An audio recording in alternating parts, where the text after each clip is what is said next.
Getting ready to go on a listing appointment here this afternoon, so I thought I would go ahead and make you a video of what I do to pull together my packet.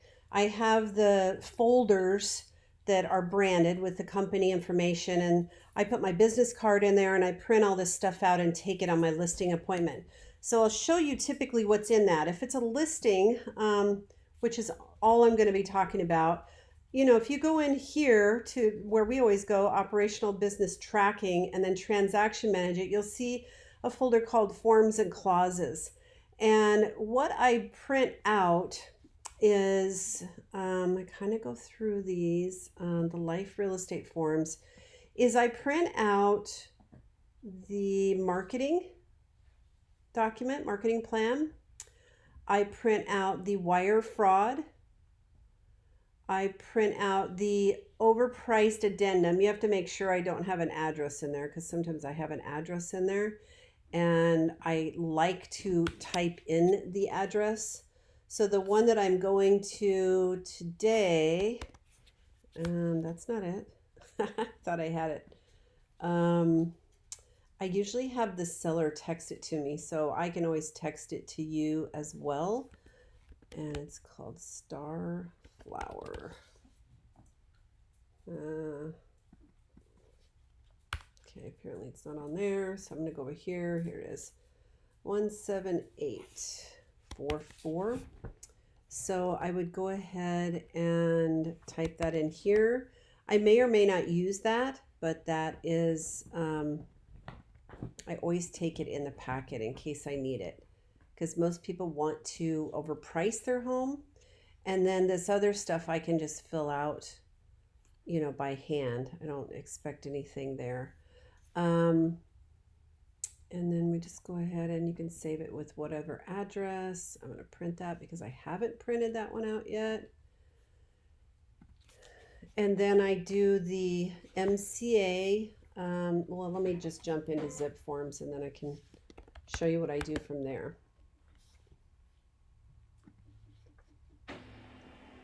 So I log into zip forms with my Wheat Lady. And then I will go to listing documents. Yeah, that one should be okay. And I do the buyer advisory. And the reason I go, typically that is not required for the seller, but I use it to go over things with them that, may come up on an inspection and that type of thing. So I go ahead and print that out. And ideally, what you could do if you wanted to is make a folder with all of this stuff in it. The biggest thing is we have to make sure that, if the forms are updated, if they're in here, then they get updated. If there's an HOA on the property, I would print out an HOA addendum. If there is, no matter what, I would do the MCA, which is a market conditions advisory. So I'm going to go ahead and print that one.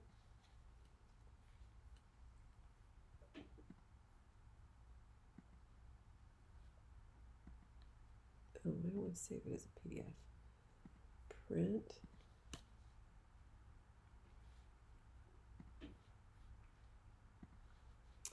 And then if there's a septic, I print that and I would fill it in with their information. So this is them.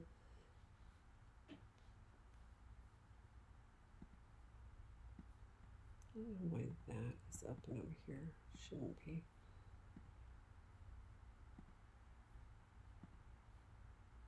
Sorry, I saw this junk open. Okay, here it is. I want to get the address here. It'll pick it up and then fill it in for you. The assessor numbers, where you're going to find that is on the tax. And it's going to be right here.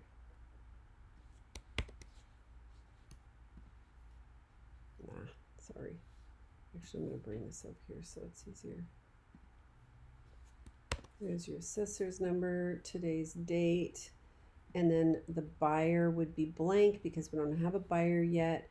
And then the seller is going to be just copied from here. entered in. And then the rest of this will just be left blank. You won't put anything on there. I'm going to go ahead and you can save it if you want to, and then it'll be in as a PDF, but this is a document that is submitted. If you remember, it's submitted by the buyer. I just take it in my listing packet so that I can go over it with them and explain their obligations with the septic. So we would print that. And then let me see what else. I think that's about it. On-site residential. Oh, and then we have the EA. The difference between an EA and an ER is in an EA, the seller could sell it themselves and no commission would be due. With an ER, it means even if the seller sells it to his neighbor, I get paid a commission. So we always do ER unless, you know, I've negotiated something else. Sometimes if I have a for sale by owner, I will tell them they can do an EA, and it just gets me in the door. Do sale commencing on today. I would do a 6 month to a year on this one. So October, November, December, January, February, March, April. I would do May, maybe like June 1st would be good. Price, you can leave that blank. Legal description, again, you're going to go back to the tax records. The legal, you want to do full legal description, which is right here. Sometimes you'll see a legal description that says NE 42 South E or SE 22. If you see something like that, there's an additional form that is required, and it's called an affidavit of disclosure. So it's basically a document that's needed if it's in an unincorporated area of the county. Well, the reason we know it's not we know it's unincorporated is because it's not subdivided. You can see this one's subdivided because it has a subdivision name. So if it doesn't have a subdivision name, then that document would be required. Let's see. I actually print this document, so I'm going to go ahead and print that for them so they can see their tax records. And I'm going to finish filling this out. Did I? Oh, no, I didn't. I need to do the assessor's number, which is right here. Oh, I did that somewhere else. Put that in there. And then down here, I don't know any of this yet. I'm going to say does on the lockbox. And then on this, I usually, you don't put anything in here. For sale, I will do a, you can leave that. I can do that. And then on a rental, I always do 6%. 6%, and then relieve 6%, and then here you're going to put 90, and here you're going to put 90. Okay, and then no additional terms. If there is any additional terms, I will write them in. Ideally, you would send this to me, and this would be filled out down here, but you would send this to me to sign beforehand. It's not that big a deal because I'm sitting right there and I can sign it as well. It just, sometimes I forget to sign it. And we want to do Michelle Shelton PLLC, and then my email m@Team Shelton. Okay, so we're going to go ahead and print that. It saved it. Now, the other thing that we're going to do in the MLS is we're going to go over here and we're going to find this property. So you can do it several different ways. You can do it through Monsoon. You can do it through an address search, which is what I recommend. So we have our address over here. Again, it is 17844. We're going to go back over here, 17844. You don't have to put in anything except for the numbers and this street name. And we're going to find that property.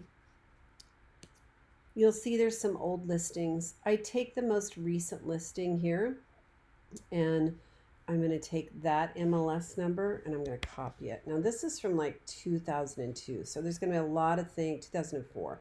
There's going to be a lot of things that are different on this. So what we do then is we go up here and you'll see that I have it set up to copy. Under more, we're going to put that in.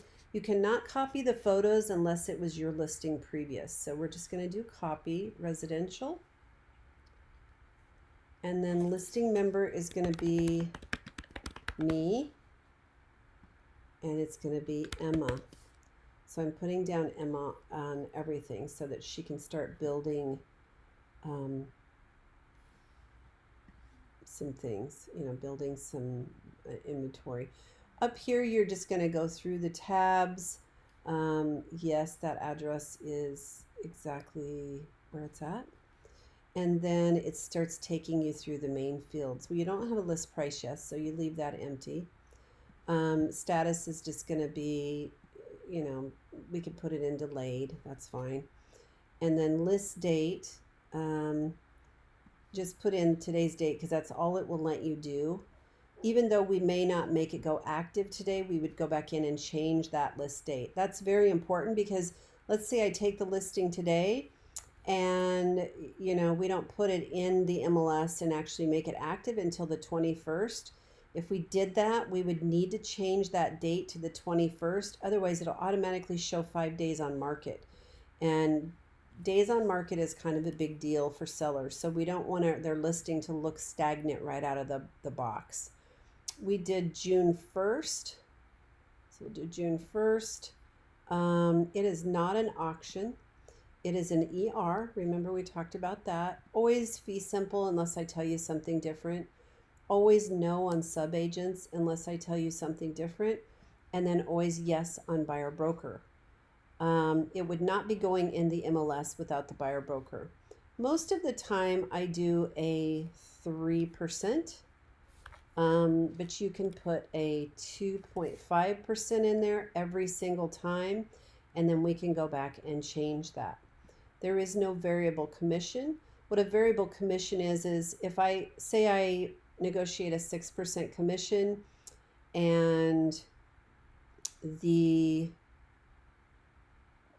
I find the buyer and I say, okay, I'll drop it down to 4. That's a variable commission, and I typically do not do those because I don't like to encourage that. This particular property is, I believe it's Maricopa, but I'm going to go look. Maricopa County, it says right there. So we're good there. Exterior stories 1, interior levels 4, 3. Now he said it was, he did say it was 3. So all that stuff is pulled in. Your built source of square footage is going to be county assessor most of the time. There is a pool now. There is a private pool. It didn't have one before because they put it in. The schools, you can double check those here if you'd like. They look correct to me. This you just leave blank because, the directions you can put in. But, so I'm going to say whatever the directions are. I don't know what, let me see. I don't have the address in anymore. You can always look on here on the old listing. Where is it? I don't have it up anymore. But you have to be careful of that because if the agent wrote it in wrong and you repeat that, now it's just wrong. Most people nowadays use they use GPS anyway. But I know that I went by this house this morning, so I'm aware of where it's at. I just don't remember that street to turn on. I'm going to say it's like Tangelo Avenue.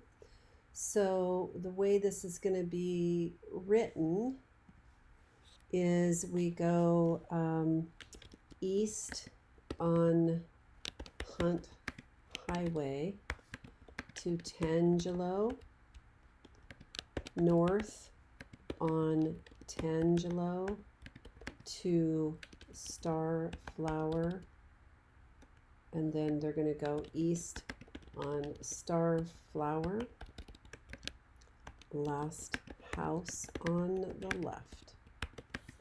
Okay, the marketing information here, the public remarks, you wouldn't put anything in there, and you would not put anything in any of these other remarks until we're done. The details, you're going to just check this because this has already been pulled in. You know, make sure that none of these apply, and which they don't here. Total encumbrance. Why do they have something in there? I don't enter anything in that because they don't need to know what is owed on that property. Down payment, they can't do 0 down. They're going to have to do at least 5% down. And then total assumable, there's no assumable. HOA, no. Planned area development, no. Most of the horse properties are not going to be in a planned area development.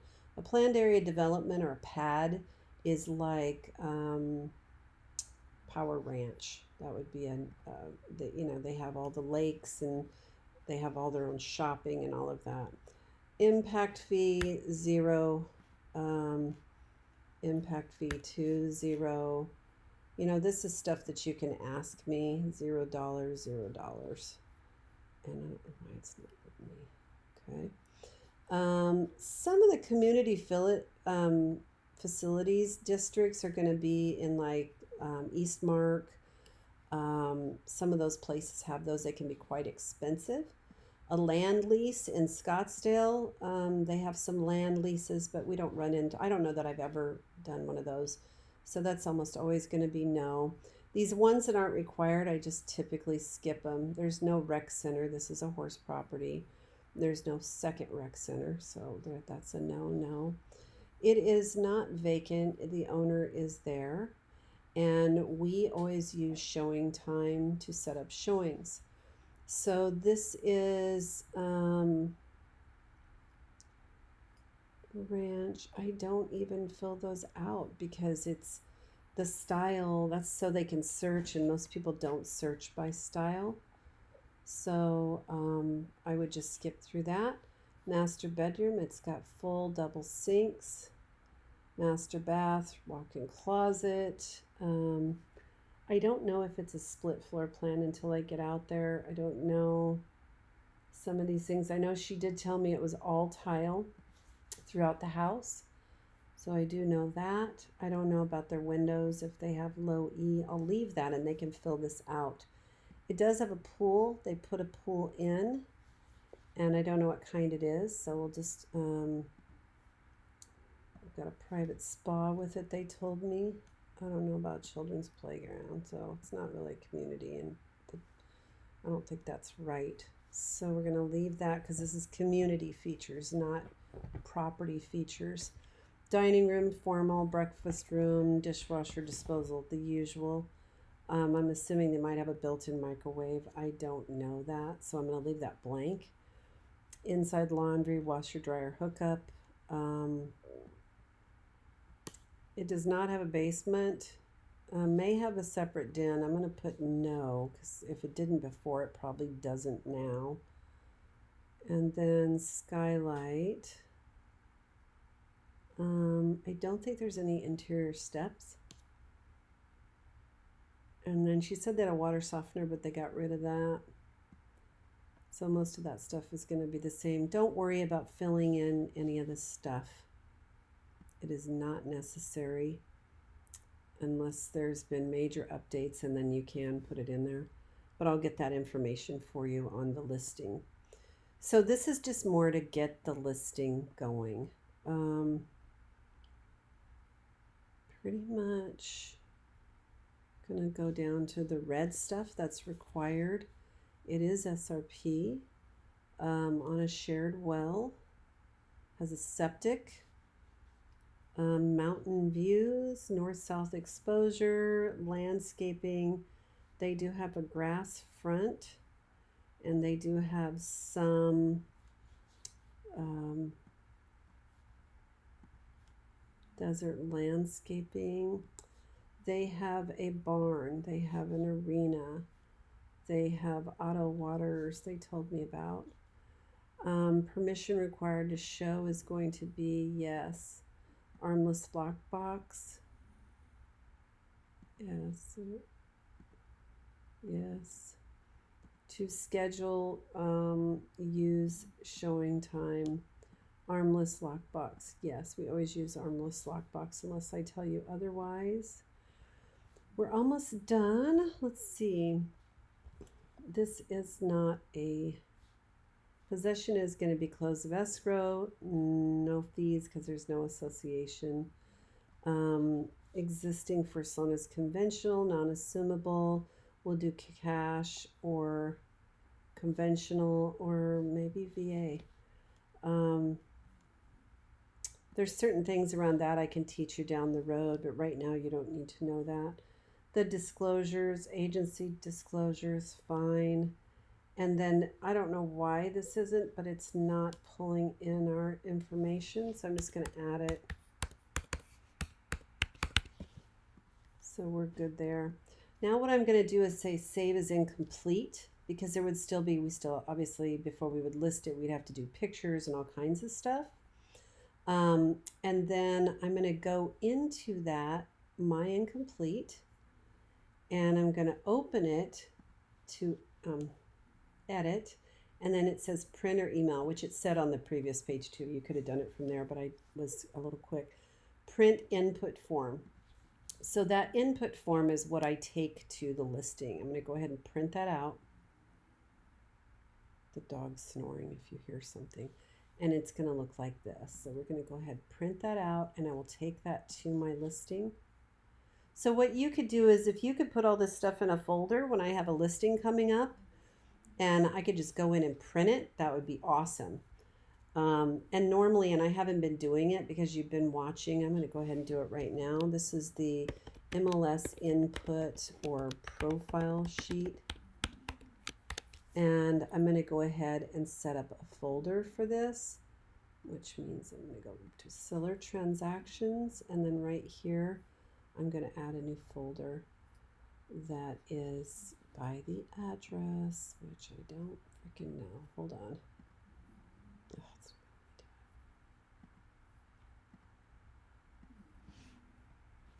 and then you could actually just save everything in there. I could go in and I could go in and print it and put my packet together. So we wouldn't even have to be in the same office or anything. You could do this from home. So this is again the MLS profile or data sheet. We got to figure out what we want to call it so that you know. It's always been called the profile sheet. So, and then save that in there and save all that stuff in there. And then it would be ready to go. So long video, I know, but hopefully that's helpful. Okay. Thanks, Justin. I appreciate your help.